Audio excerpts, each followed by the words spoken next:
Hi guys, my name is Moa Munoz, and today I'm hanging out with Guitar Center and we're checking out the Fender Player 2 Precision Bass.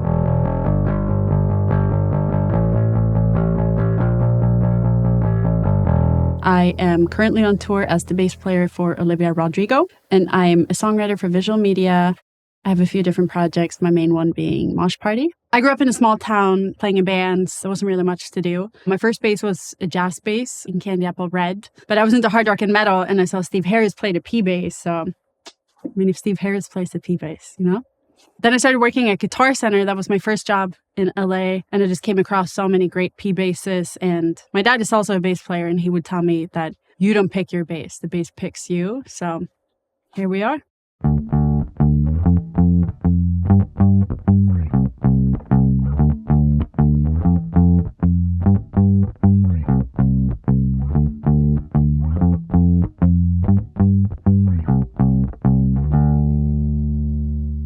My main bass on tour is Fender American Pro 2 P bass. And honestly, this one feels pretty similar, I'm not gonna lie. Mine is a little bit more beat up, so it has been worn in a little bit. But if you just gave me some time, I'm sure I could beat this one up too. To me, the quintessential P bass sound, it just cuts through really well in a band setting. It's bright, it's punchy. To me, it's the classic bass sound.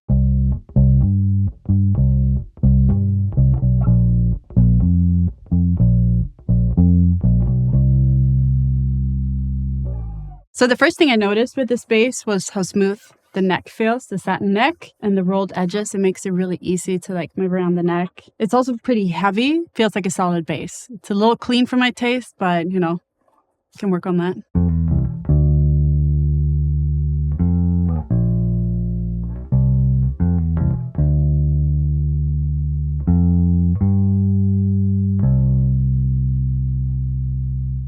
So today we're going through my multi-effects processor and just directly into the board. So one of the things I like about the P bass is that it sounds great just out of the box. You can go direct like we're doing today. It's just plug and play ready. I use round one strings on my P bass. I just think that gives it the most brightness and punch while still maintaining that warmth that I like. I'm going to show you 3 different playing styles today. Playing with my pick, playing with my fingers, and playing with my thumb for some muted stuff. Yeah, let's start with the pick.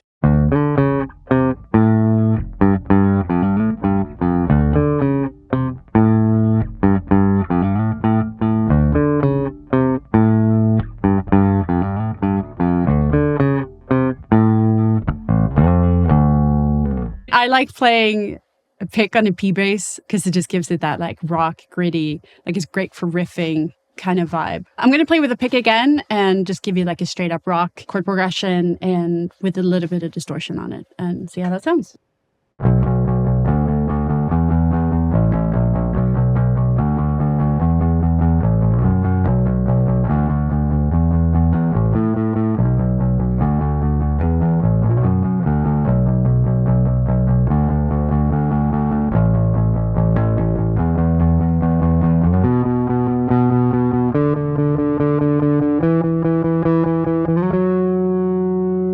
I started as a bass player, but since I'm a songwriter too, I saw everyone else was playing guitar. I just figured, I guess that's what I should be doing. I'm a singer, songwriter, guitar player. I think I just realized I feel more comfortable with the bass. I just like being part of a group, creating something together. And I think that's what I like about the bass, whether that is, playing live in a band or when I'm in the studio, making music with my friends. When I write, I usually come up with something maybe in my head or I'm just fiddling around with a bass. But what's cool is that sometimes something I write as a vocal melody, like a la la la part, just ends up working out better in a bass or vice versa. And I think the P bass just works really well for that, transition between the two. Sometimes it's even a guitar line, So for this next demo, we're gonna toss this away and let's play with these bad boys for a second.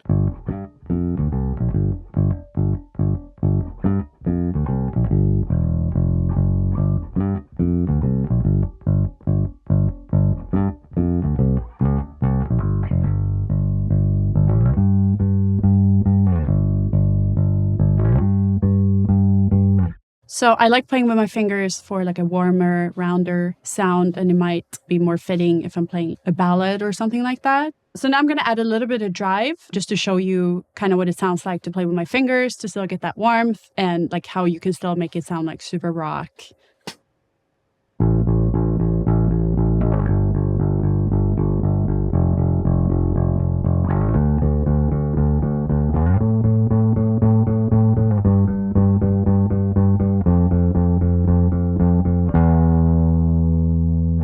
So when I play with my fingers, I tend to stay a little further back, so I get some of that brightness, versus if I'm playing in the front, I'll get more of that plonky sound. I try to stay away from the middle just so I don't hit the pickups on accident. And then I rest my thumb either on the E string or just like kind of floating right above it. For this next section, I'm going to use my thumb instead of my pick or my fingers. I use this technique when I want to get like a really plonky kind of sound.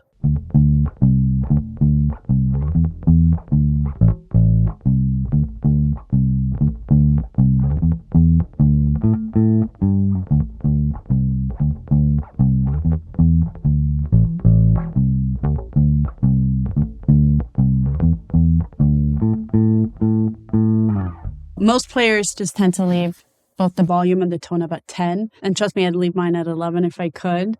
But for this next one, I'm going to roll off the tone a little bit to give it more of a muted sound, and you're going to hear the difference. I'll play the same thing as what I just did.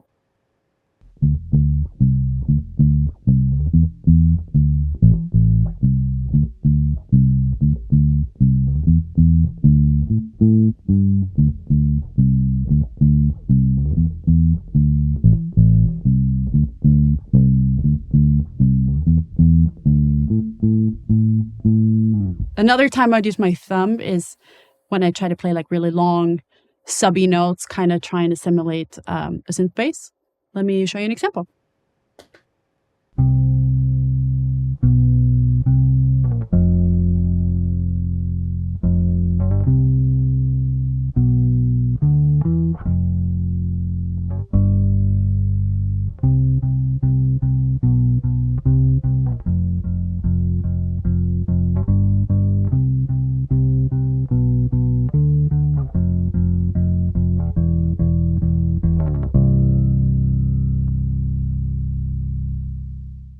So I use this type of sound a lot. Shout out to Johnny Gomez at Cute Rigs for helping me with this one. It started with me wanting to strike a synth bass just for more space. And this way we can still get that tone without another instrument on stage. So I like playing both with my fingers and with a pick. If I had to choose, I'd probably say a pick, but that's only because my bass teacher told me that I couldn't use one. And, tell me one thing, I'm going to do the opposite. So here we are.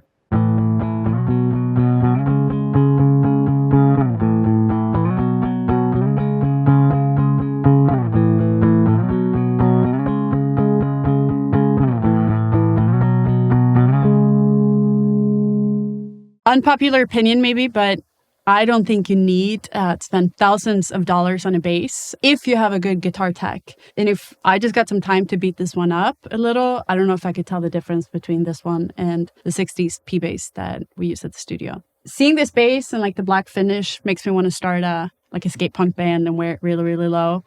So if anyone wants to join me, slide into my DMs.